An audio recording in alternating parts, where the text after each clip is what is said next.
Hello, welcome to Reading Strategies and Foundations of Literacy, Indicator 4.3.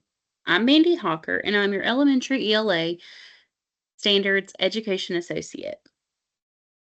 A little housekeeping as we get started. Again, I'd like to introduce myself. My name is Mandy Hawker, and I'm your Elementary ELA Standards Education Associate. I support the implementation and understanding of our elementary ELA standards. As we go through our time together today, you can utilize our note catcher. Our note catcher has numbered boxes on the note catcher and links that allow you to utilize any of the resources that are mentioned throughout this presentation today. Additionally, at the end of our session today, you will be asked to complete a feedback form. That feedback form will give us a record of your attendance as well as crucial feedback that we can use to better support the state with the ELA standards and improve our session. As we get started today, let's take a look at our purpose. Today's purpose for this webinar is to provide some clarification around Foundations of Literacy 4.3 and to provide instructional strategies for segmenting, blending, and decoding words when reading. As we begin our time together, I'd like for you to read and reflect. Several quotes are located on your note catcher in box 1. Read those quotes, and then I want you to choose one statement from those quotes that you feel is particularly impactful. Reflect on that statement. You can make a connection to it, ask a question about it. You can maybe challenge the statement or question the statement. Or you can provide an aha moment. What did this statement make you think? Finally, we ask that you explain your thinking. As we review the article and the quotes, one aha moment that we have is that the article really points to the elimination of these word solving strategies that are attached to animals. Maybe you've seen these before, like eagle eye, where it prompts students to be like an eagle and look at the pictures in the text. Or stretchy snake, where you use stretchy snake to stretch out the word. While the intention behind these animals attached to these prompts is a positive one, right? We want to support students who are stuck on tricky words within their text. The execution of these strategies perhaps is a little misguided. We are going to explore today the expectations for Foundations of Literacy 4.3 and how it articulates the expectations that we could use to support decoding strategies instead of using these maybe familiar animals. Before we get into our work, I would like you to have a virtual turning talk. First, I'd like you to respond to the prompt that appears in a yellow box. Have you seen evidence of this issue with issues in decoding strategies in classrooms that you support? And then, what have you seen as the solution to maybe some of these misguided decoding strategies? As you drop those responses into the chat, I then want you to add or connect to another response. Look for a response in the chat that maybe aligns with your thinking or something that just prompts you to a thought. And I want you to add or connect to that response in the chat.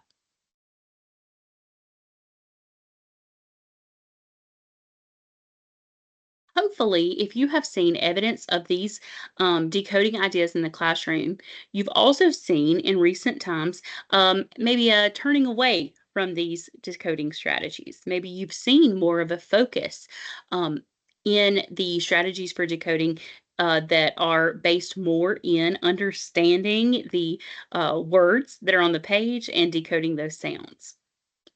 So now it's time for us to dig into the content of our session today. We have 3 parts to our agenda today. The first is an overview of Foundations of Literacy 4.3. Then we'll explore some strategies to support instruction of 4.3. And then finally, we will close up with a little clarity and closure. So let's get started. Foundations of Literacy 4.3 falls under Foundations of Literacy Standard 4.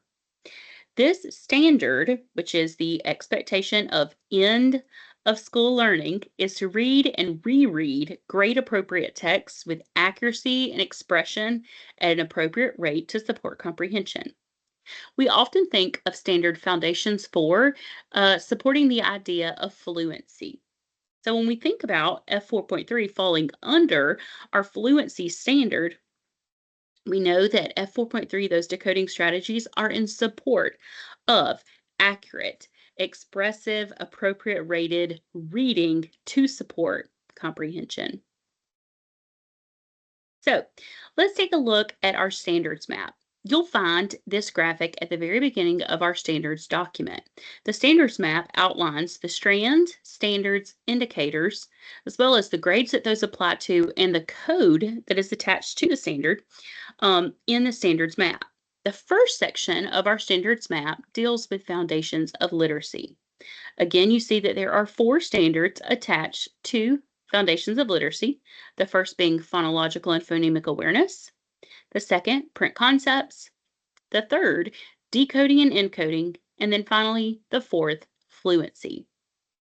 When we look at the 3 indicators that are attached to fluency, we see high frequency words, fluency specifically, and then reading strategies. F4.3 is described as our reading strategies indicator. This is where we're going to focus our attention today. So, on your note catcher in box 2, I'd like for you to utilize the grade band articulation of F4.3. This is an outline of all of the indicators that are attached to F4.3. As you review that, tell me, what do you notice and what words would you need to find in order to appropriately and accurately teach this indicator?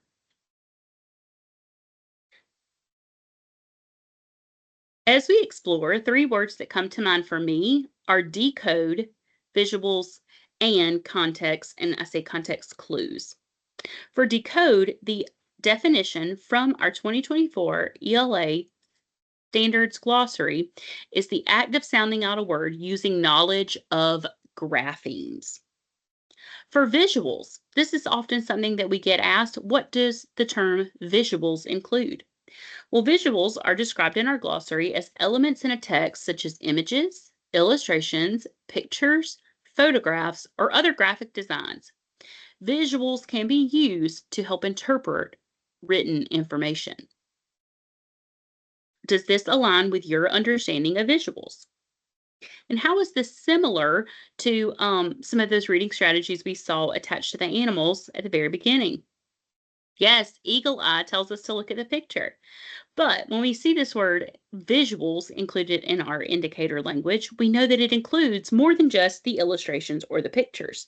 It may also include photographs or other graphic designs that help students to interpret written information. Finally, the last term that I felt we may need explained to us or defined using our glossary is context clues. That is information within a text that allows readers to interpret and understand the meanings of new and unfamiliar words or phrases. Context clues can typically be found within a phrase, sentence, or paragraph of text to provide insight to the reader. So now let's take a look at the breakdown of the sub-indicators attached to Foundations of Literacy 4.3. For kindergarten, first, second, and third grade, the first sub-indicator is A, using letter sound knowledge to segment and blend words together. That's because the first thing we want students to do when they encounter a word that they don't know is to use their letter sound knowledge to segment and blend sounds together.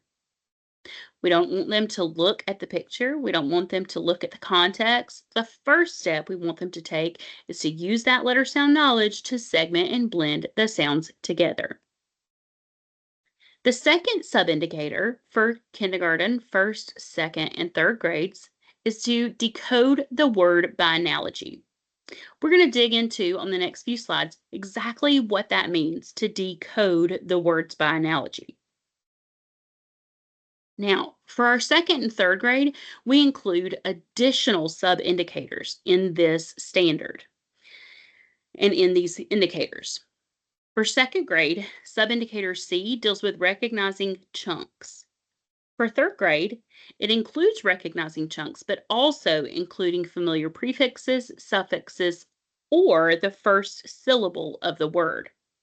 This also aligns with our AOR vocabulary indicator for morphology, which deals with prefixes and suffixes.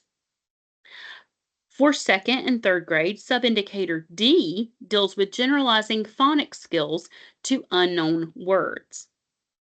At the second and third grade level, students have been exposed to the majority, if not all, of the phonics expectations required of them in Foundations of Literacy Standard 3. Because of that, they are able to more easily generalize the phonics skills that they have developed to unknown words that they might encounter. However, in first and kindergarten, that may be a little more difficult because students are still acquiring those phonics skills on a day-to-day basis. In kindergarten and first grade, sub-indicator C deals with using visuals from the text to support decoding and confirm recognition. And in first grade, it says using context and visuals from the text to support monitoring and self-correcting. So I think that both of these sub-indicators help us to see that the visuals are only in support of using letter sound knowledge to segment and blend sounds together and to supplement or to support decoding the words by analogy. It's a secondary or maybe even a third support in decoding words, not the initial support. Finally, sub-indicator E for second and third grade is similar to sub-indicator C for first grade, using that context and visuals from the text to support monitoring and self-correcting. Now, it's important also to notice that in first, second, and third grade, students are asked to monitor and self-correct. That's a more advanced skill for students, and if they are able to recognize from the context that a word maybe that they've used in a sentence when reading is incorrect, then they can self-correct as they go through and read. Now, this chart is very, very complex. I want you just to take a few minutes to internalize this, maybe take a screenshot of it, or put it in your back pocket for reference later. Now, let's do a little reflection on our understanding of the expectations of the indicator. We're going to create something called a learned things checklist. On your note catcher in box 3, I'd like for you to create a checklist of the 3 most important things you learned in this section. Be prepared to share that list in the chat.